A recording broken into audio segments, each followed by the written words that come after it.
আমরা আমাদের নবীকে আমাদের জীবনের চাইতেও বেশি ভালোবাসি, ঠিক কিনা? আমরা আমার নবীর জন্য পাগল। আল্লাহর ওলি যারা হয় তাদের কাছে এমন পাওয়ার থাকে, তারা চাইলে আপনার মুর্দা কাল জিন্দা বানিয়ে দিতে পারে।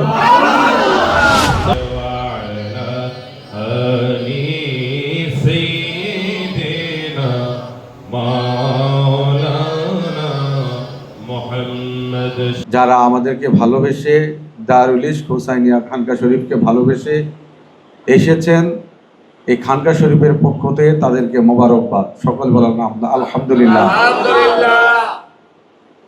ভাইরা বাবারা, নবীজিকে ভালোবাসার নামই হচ্ছে ঈমান, ঠিক কিনা? আমরা সকলে নবীজিকে ভালোবাসি, ঠিক কিনা?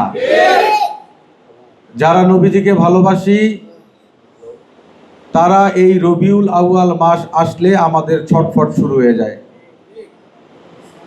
এই রবিউল মাস আসলে আমরা আমাদের দয়াল নবীজির প্রেম এবং ভালোবাসার মধ্যে হাবুডুবু খেতে থাকি, ঠিক কিনা?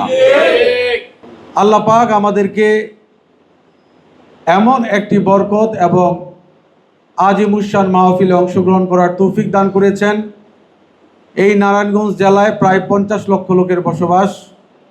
এর মধ্য থেকে সব মিলায় হইলে আমাদের 50 থেকে 60 জন লোক হবে। এর মধ্যে আল্লাহ পাক আমাদেরকে যে আজিমুশান মাহফিলে এবং এই বরকতি মাহফিলে আসার তৌফিক দান করেছেন, আল্লাহ পাকের কোন নেয়ামত এবং কোন রহমতকে আমরা অস্বীকার করব, ঠিক কিনা? আমরা আমাদের নবীকে আমাদের জীবনের চাইতেও বেশি ভালোবাসি, ঠিক কিনা? আমরা আমার নবীর জন্য পাগল। শুধু আমরা আমার নবীর জন্য পাগল না, সারা পৃথিবীর সমস্ত নবী আলাইহিস সালাম থেকে শুরু করে যা কিছু আছে দেখছেন, যারা আজকে আলোচকবৃন্দ আলোচনা করেছেন, আসমান জমিন চন্দ্র সূর্য গ্রহ তারা, পীর মুর্শিদ দরবার, এমন কোনো জায়গা নাই যেখানে নবীর প্রেমের ঢেউ, সমুদ্রের ঢেউ কোনো জায়গায় লাগে না, এমন কোনো জায়গা খুঁজে পাবেন না, ঠিক কিনা? ভাইরা বাবারা, আল্লাহ পাক আমাদেরকে এমন একজন নবী দান করেছেন যিনি ইমামুল আম্বিয়া, সকল নবীদের নবী। আল্লাহ পাক আমাদেরকে এমন একজন নবী দিয়েছেন যিনি সারাটা জীবন তার 63 বছরের জিন্দিগিতে শুধু উম্মতি করে কেটে গিয়েছেন। একমাত্র সর্বশেষ কারবালাতে হযরত ইমাম হুসাইন সেই নানার কমিটমেন্ট রক্ষা করার জন্য 61 হিজরিতে শাহাদাতে কারবালা বরণ করেছেন এবং ইসলামকে পুনর্জীবিত করেছেন নবী মুহাম্মদুর রাসূলুল্লাহ সাল্লাল্লাহু আলাইহি সাল্লামের এই ঈমান এবং আকীদাকে সমুন্নত রাখার জন্য, ঠিক কিনা? ভাইরা বাবারা, আল্লাহ পাক আমাদেরকে আমাদের বংশ বলি যারা আমরা এখানে উপস্থিত হয়েছি, হয়তোবা আমাদের বংশে সুন্নি আকীদার নবী প্রেমীর পাগল ছিল, যাদেরকে নিয়ে যাদের আমাদের পূর্বপুরুষ, যারা আমাদের দাদা, আমাদের বাবা, চাচা, আত্মীয় স্বজন যারা ছিলেন, তারা হয়তোবা কোনো অলি আল্লাহর খেদমত করেছেন, আল্লাহর সালেহীন বান্দাদের পথে চলেছেন, যার কারণে আমরা এই খানকা শরীফে আসতে পেরেছি, বসতে পেরেছি, নবীর সম্মান নিয়ে শোনার জন্য আমাদের যে সমস্ত আলোচকবৃন্দ আছেন তাদেরকে নিয়ে আমরা এখানে আনতে পেরেছি, আপনাদের সামনে পেশ করতে পেরেছি। আল্লাহ পাক আমাদেরকে হায়াতে তৈয়বা দেখ, আরও বেশি বেশি করে দেশ বরণ্য আলেম ওলামাগণ যারা বাংলাদেশে মশহুর আলেম, তাদেরকে নিয়ে আসবো। আপনাদের এসে তাদেরকে বিভিন্ন রকমের আলাপ আলোচনা শুনবেন, যে আলোচনা শুনলে পরে আপনারা নবীর প্রেমের সাগর, নবীর প্রেমের ভালোবাসার গভীরতা কতটুকু সেইটার কোনো সীমানা নাই, সেই সীমাহীন প্রেমের ভালোবাসার বিভিন্ন রকমের আলোচনা আপনারা শুনতে পারবেন, ঠিক কিনা? এই খানকা শরীফ থেকে এই পর্যন্ত প্রায় 40-50 জন দয়াল নবীকে দেখে এসেছেন, মদিনা মনোয়ারাতে গিয়ে এসেছেন, বাইতুল্লাহ শরীফে গিয়েছেন, নবীর বিভিন্ন জায়গা দেখেছেন, নবীর সমস্ত নিদর্শন আপনারা দেখেছেন। এই জন্যই দেখেছেন যে দয়াল নবীর আপনারা পাগল, ঠিক কিনা? নবীর পাগল হলে বাইতুল্লাহ শরীফ দেখা যায়, নবীর পাগল হইলে মদিনা মনোয়ারা দেখা যায়, নবীর পাগল হইলে ইমাম হুসাইনের রওজা দেখা যায়, নবীর পাগল হইলে বাগদাদ শরীফে বরফির আব্দুল কাদের জিলানীকে দেখা যায়, নবীর পাগল হইলে খাজা গরিব নওয়াজকে দেখা যায়, নবীর পাগল হইলে মুজাদ্দেদ আল ফিসানিকে দেখা যায়, নবীর পাগল হইলে বাবা শাহজালাল শাহপুরানকে দেখা যায়, নবীর পাগল হইলে ওলি আল্লাহর সহবত পাওয়া যায়।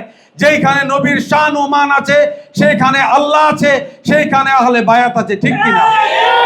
এই জন্য নবীর প্রেম এবং ভালোবাসা আমাদের দরকার। কত কিছু আপনারা পেয়ে গেলেন।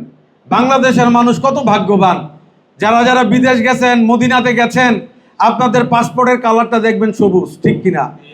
নবীজির রওজার গম্বুজের কালারও কি? তো সুতরাং আপনাদের মানে গ্রহণযোগ্যতা, অ্যাকসেপ্টেন্স অত্যন্ত চমৎকার। নবীজির রওজা মোবারকে বাংলাদেশের হয়তোবা পবিত্র হজের সময় দেখবেন বাংলাদেশের সেকেন্ড কিংবা থার্ড থাকে, এত পরিমাণ সংখ্যক হাজি মক্কা এবং মদিনাতে যায়। আল্লাহ এবং আল্লাহর রাসূলকে ভালোবাসবেন, দেবেন কোনো না কোনো উপায়ে।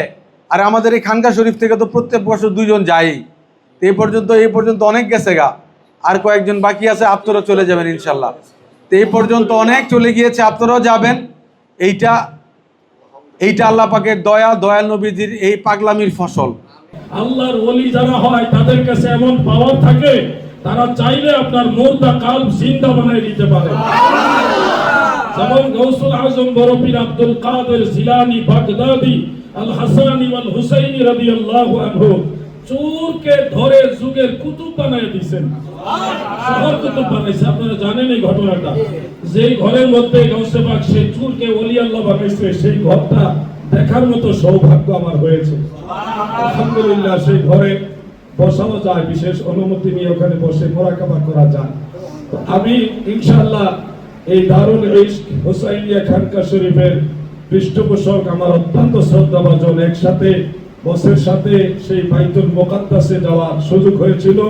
আশা করতেছি গাউসে পাকের দরবারেও আমরা একসাথে যাব ইনশাআল্লাহ। সেই প্রচেষ্টা সবকিছু প্রসেসিং আমি চেষ্টা করতেছি, কিন্তু আমি 2 নম্বরই পছন্দ করি না, যে একজন মানুষকে ভুল একটা কথা বলে আশ্বাস দিয়ে এ করবে, এটা আমি পছন্দ করি না। যাওয়ার সময় আসমানে চন্দ্র উঠলে যেমন সবাই দেখে, আমরা গেলেও আপনারা ইনশাআল্লাহ দেখবেন, দোয়া করবেন, আমরাও গিয়ে দোয়া করব।